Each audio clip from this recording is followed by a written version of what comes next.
After 2 years of war that devastated the Gaza Strip and rocked the Middle East, Israel and Hamas have finally begun a new chapter toward peace. On Monday, October 13, 2025, local time, Hamas handed over the last group of surviving Israeli hostages, while Israel released thousands of Palestinian prisoners as part of a U.S.-brokered ceasefire agreement.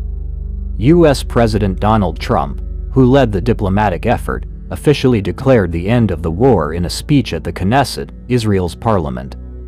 The skies are calm, the guns have fallen silent, the sirens are no longer sounding, and the sun is rising over a holy land that is finally at peace, Trump said.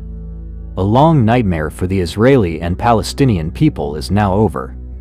The Israeli military announced it had received all 20 hostages confirmed alive after they were transported out of Gaza by the Red Cross.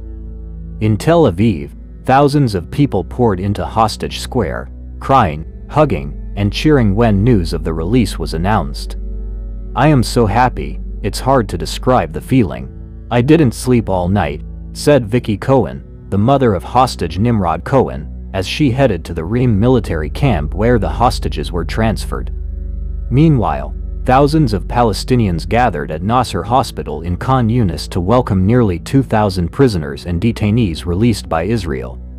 An atmosphere of emotion and joy enveloped the crowd as they held photos of their family members.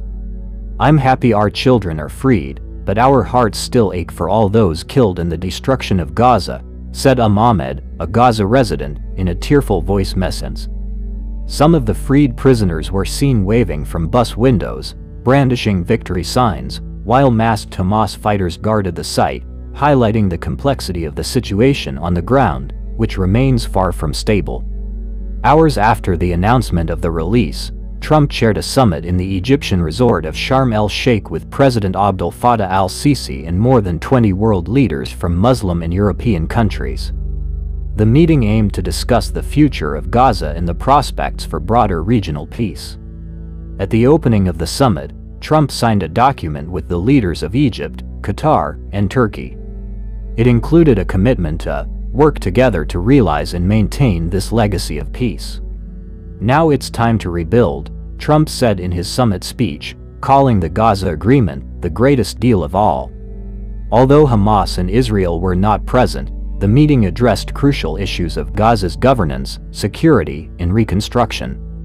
Egypt stated that discussions also covered the territory's political future, including the role of the Palestinian Authority. Trump even met with Palestinian Authority President Mahmoud Abbas, who is said to want to play a significant role in Gaza's future administration, despite Israeli objections. Although the war has ended, the road to lasting peace remains long.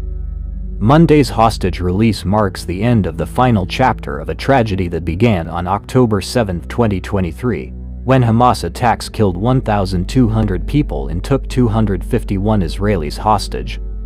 Since then, the war has caused massive destruction in Gaza. 2 years of Israeli airstrikes have killed an estimated 68,000 people, according to Gaza health authorities, and forced nearly the entire population to flee.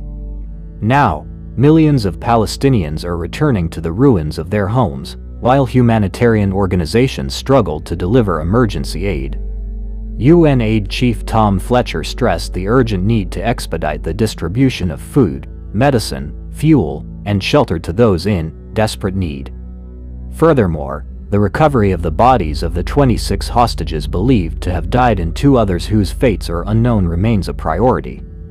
Hamas said the recovery process will take time because not all burial sites are known.